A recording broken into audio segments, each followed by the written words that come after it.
wonder what makes someone a good person. When I was younger, I, like most kids, were into fairy tales.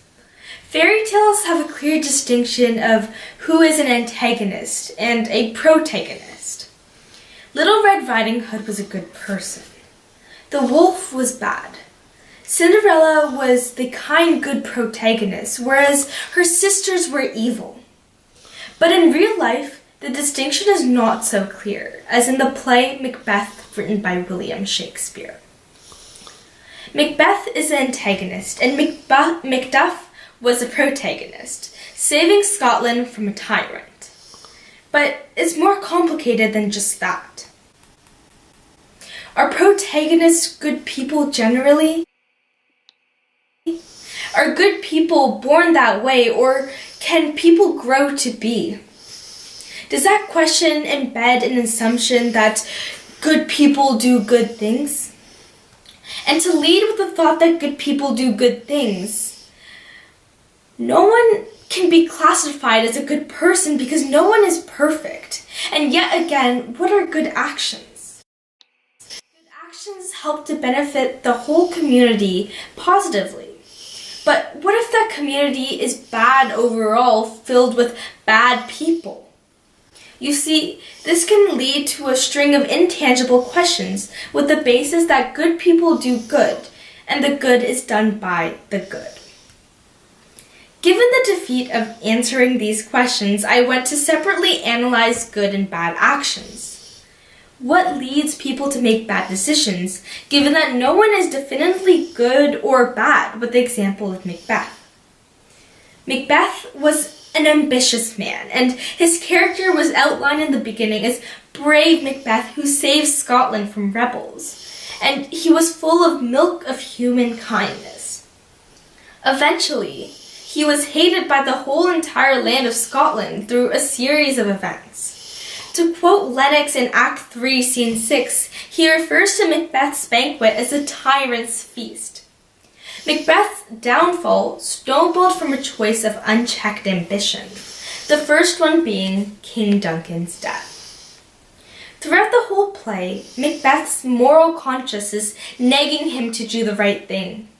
Come, thick night, and pall thee in the dunnest smoke of hell, that my keen knife see not the wound that it makes. Stars, hide your fires, let not light see my black, deep desires, the eye wink at the hand. Let that be. He wants to complete the deed before he has time to even question the morals of his actions. Yet in the back of his head, he knew what he was doing was wrong. So the witch's prophecy, Lady Macbeth, and himself persuaded him to plot Duncan's murder.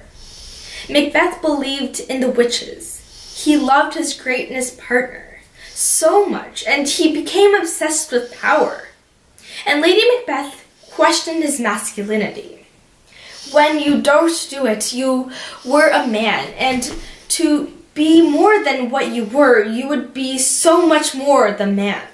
He promptly responded with, I dare do all that may become a man. His manhood was questioned, and he had to prove it wrong. Macbeth makes bad decisions at first, whether that be this greed for power or trying to prove someone wrong, but he continues because he can't stop.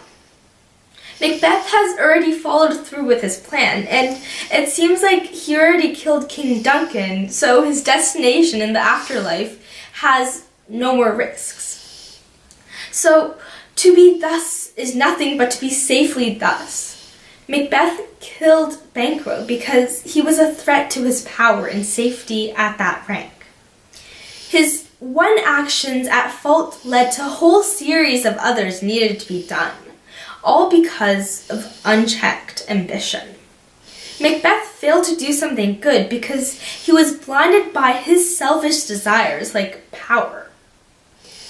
This ultimately answers my question that bad decisions are motivated by a self-seeking, short-term desire. In this case, power. Bad decisions are motivated or caused by a blindness to the whole truth. His ego and ambition have blinded him to the full truth. The second time Macbeth encounters the witches, they give him a false sense of security. They trick him to believe in his inevitable greatness with the three apparitions, one being, "No man born of woman shall harm Macbeth." This helped to boost his ego, and Macbeth's actions were led by unchecked ambition, and he ignored his moral compass. The criteria for a good or bad person is subjective and complicated. This is the same for actions. However, taking a deeper perspective into why people do what they do or why someone did what they did, we can learn a lot about that person and even ourselves. Shakespeare lived long before our time, yet it's interesting to see how human behavior has stayed the same.